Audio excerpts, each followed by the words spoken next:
つるくんです。今回は待望のケンプファーが今届きましたので、早速開封の方していきたいと思います。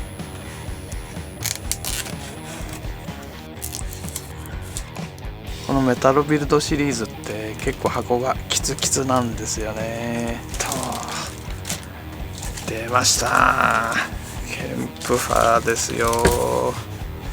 予約するときに結構苦労しましたからね。こちらメタルビルドのケンプファーになります。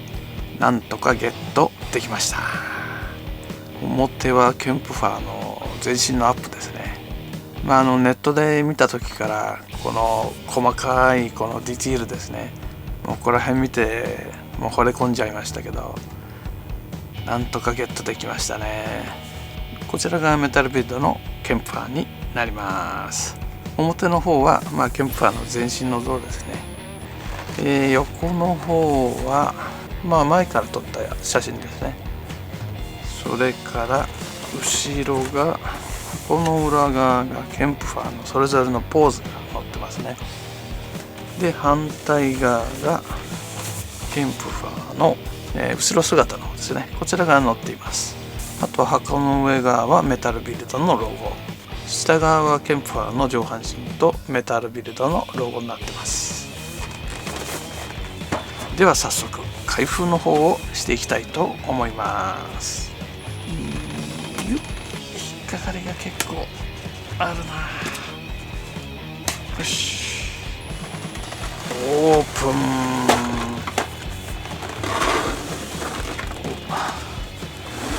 中身は分割されていないみたいですね。あとはマニュアルの方ですね。面白いですね。発泡スチロールの中にケンプファーが入ってると思うんですが、それごとこのブリスターでかぶせてあるみたいな構成になってますね。こちらマインとショットガン、これは何かな、また後で。あとバズーカの方ですね。それからこれがなんか特別なユニットなのかな、後で調べてみたいと思います。それからこちらが台座の方ですね。確か飛行形態を取れるような、これですね。飛行形態を取れるような台座もついてるはずですね。それではケンプファー本体の方を出していきたいと思います。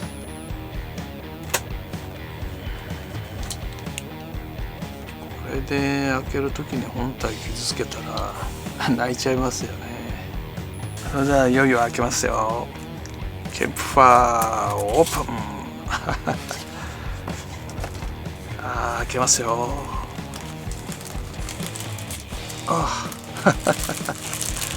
出まし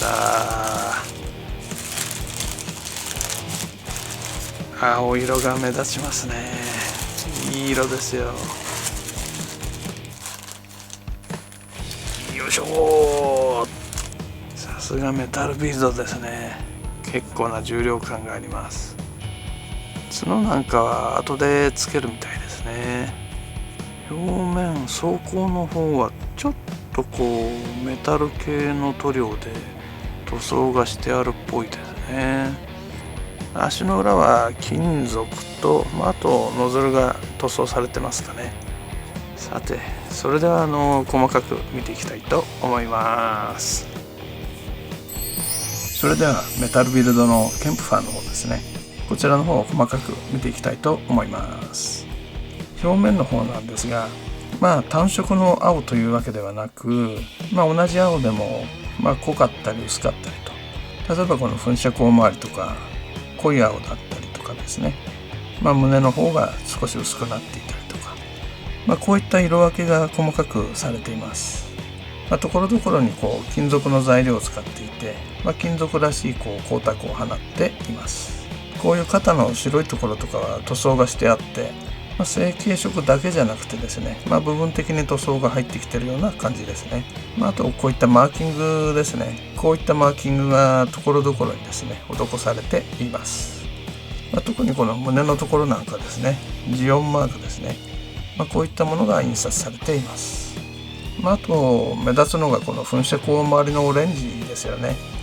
こういったものも、別パーツになってたり塗装されてたりとかで、かなり目立つ部分になってますね。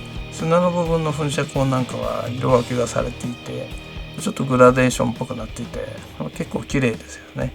裏面の方は、裏面の方も膝裏が金属だったりとかですね、ところどころに金属が使われています。こういったアーマー関係の穴ですね、こういったものがちゃんと抜けてたりしますね。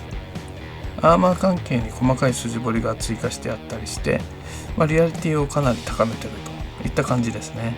結構このトゲとか尖っててですね、意外と触ってると痛いですよね。頭部のこのアンテナなんですが、ここが別パーツになっていて、固定式のアンテナと、こういった形で折り曲げる可動式のアンテナと2種類が付属されています。実はこのアンテナの基部もですね、少し前後動画するようになっています。こんな形でアンテナの方をつけることが可能になっています。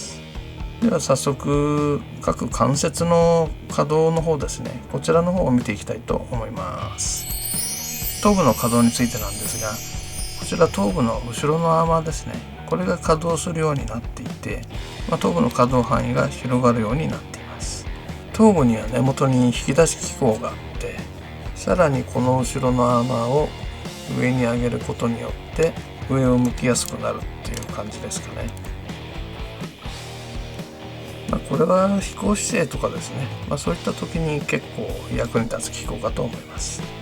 こんな形で上を向かせて、下の方へは、少し後ろが上がるようなイメージで下を向くような感じですかね。当然左右への可動も可能になっています。1回転させるのはちょっと難しそうですかね。後ろのアーマーを上げることによってこのぐらいまで首は曲げることが可能です。それから肩の方ですが、アーマー自体がこの肩の机で独立可動するようになっています。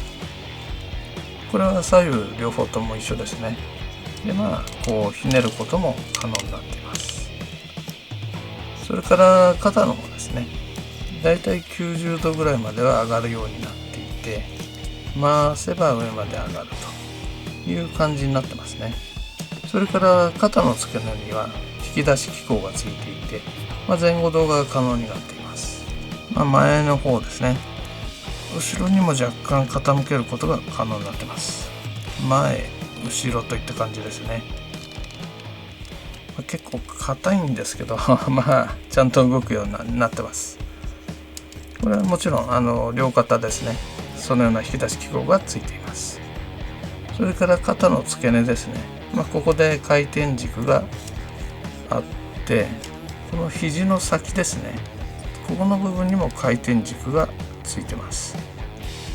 これ結構こうぐるっと回るんですけどね、ちょっと動かしにくいですけど可動範囲は結構大きいです。肘の方は一見二重関節に見えるんですが、これは一重関節っていうのかな、曲がるところは1箇所だけですね。ただし曲がる範囲自体は結構大きいです。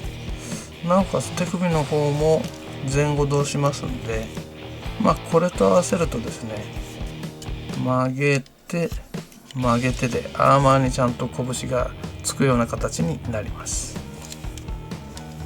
手首の方は当然回転の方が可能になっているのと、こういった前後動ですね、こういったものが可能になっています。胴体の部分にも可動箇所があって、こう左右にですね傾けたりとかですね、前後にも傾けることが可能になっています。ちょっと硬いですが、こんな感じで腰をひねることが可能になっています。この腰の部分にも上下動の関節があって、腰のシルバーの部分で前後動が可能になっています。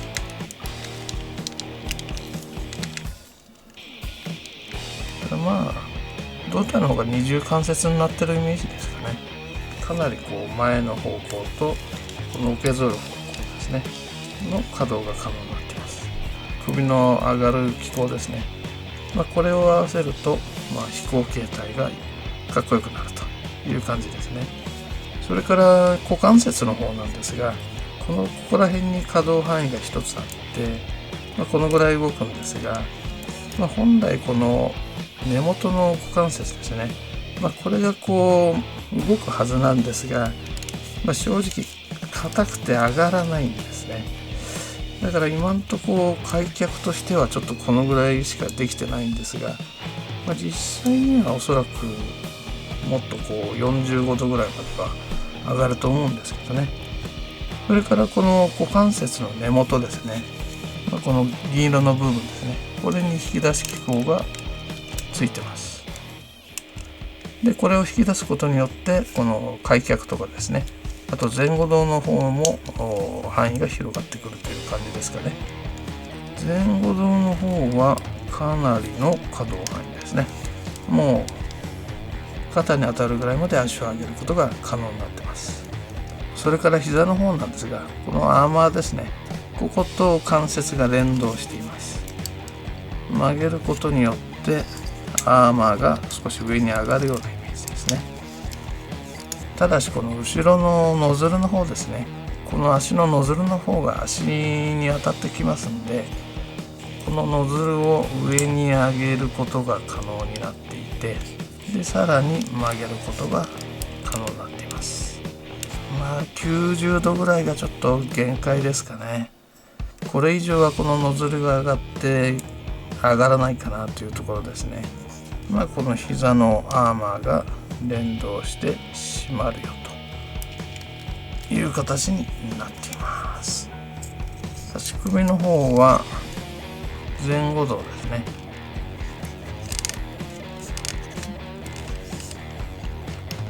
そこそこの可動範囲が取れてます。あとこの前とかかととつま先の部分が閉じることが可能になってますね。それからつま先の部分ですね、ここが可動するようになっています。左右への可動とですね、あとここの部分が少し斜めになってるのが分かると思うんですが、この部分と奥の部分とで、左右へこう傾けることができるので、設置性という意味ではかなり、確保がされていると思いますね。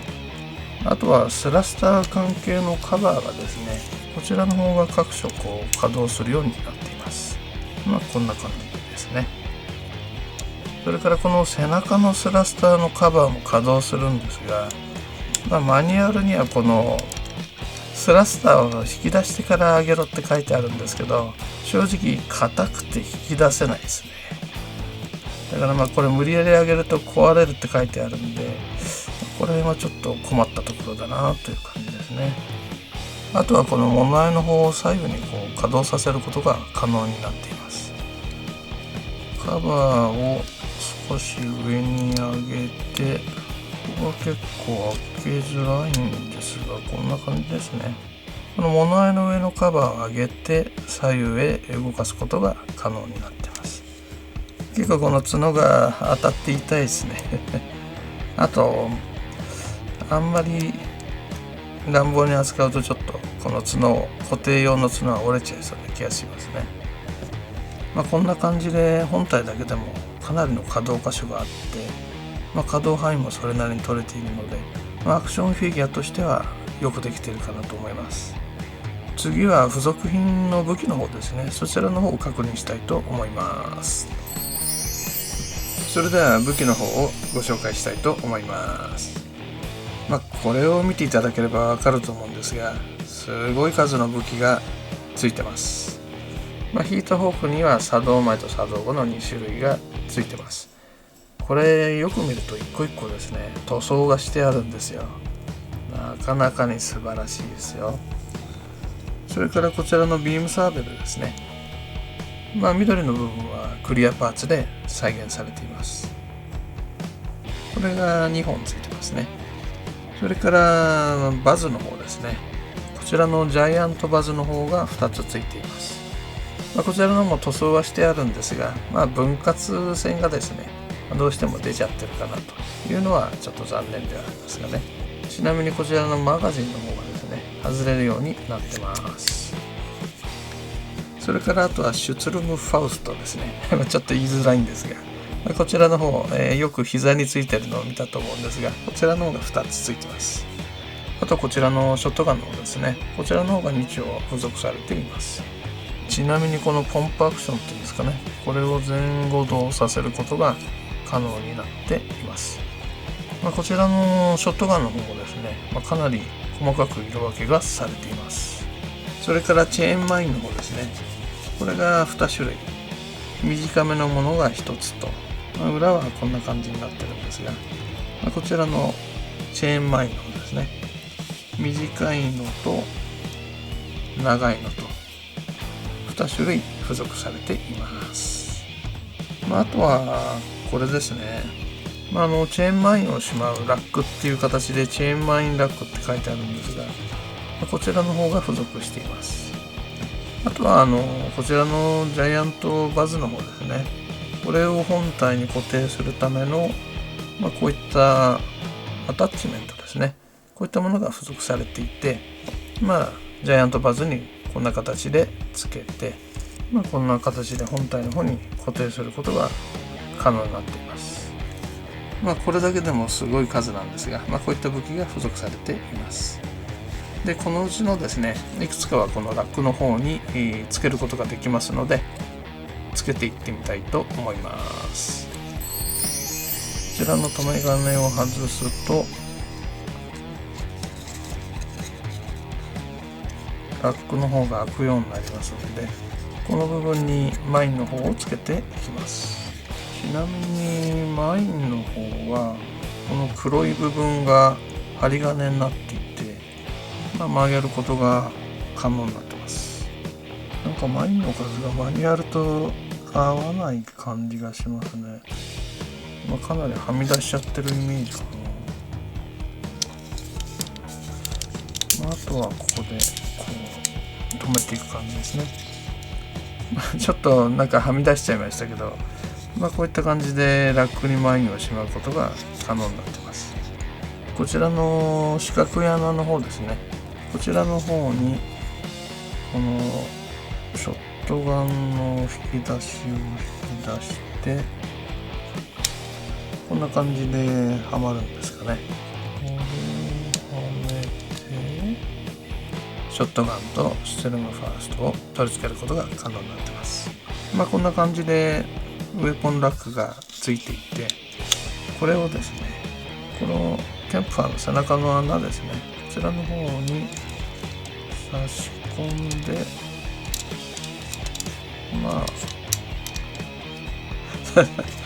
なんかちょっと無理があるような気がしますが、こんな形でウェポンラップをキャンプファーにつけることが可能になっています。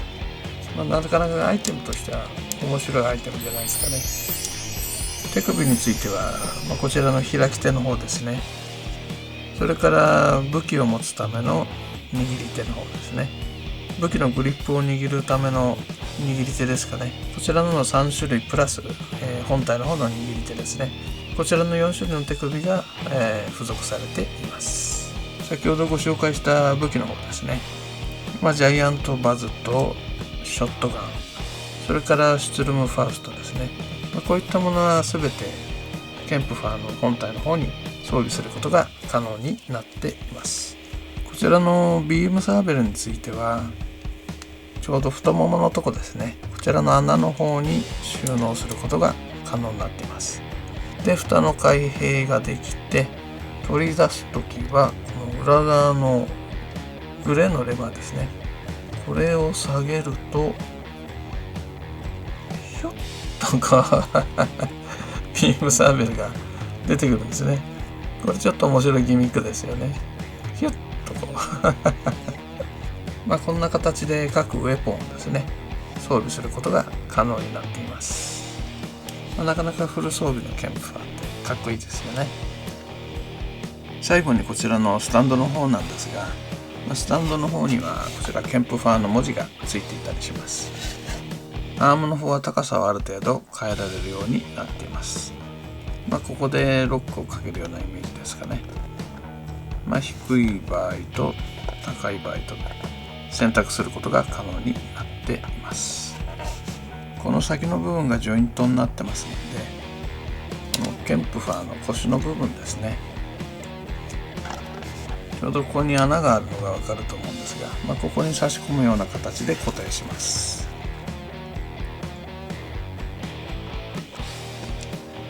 こんな形で台座の方に固定することが可能になっています。アームをこちらに差し替えることによって飛行形態を再現することが可能になっています。こちらも先にジョイントがありますので、こんな感じでジョイントの方を差し込んで、こんな形で飛行形態を再現できるような台座になっています。かっこいいポーズで飾ることができるんで、なかなかいい台座なんですけどね。マニュアルの方には長時間この形態で飾るなとは書いてあります。ちょっともったいないですね。台座の方にはこの2種類の形態のアームが付属しています。なかなかお好きなポーズでですね、飾ることが可能になっています。飛行ポーズで固定できる台座ってあんまりないんで、なかなか貴重な台座かなとも思います。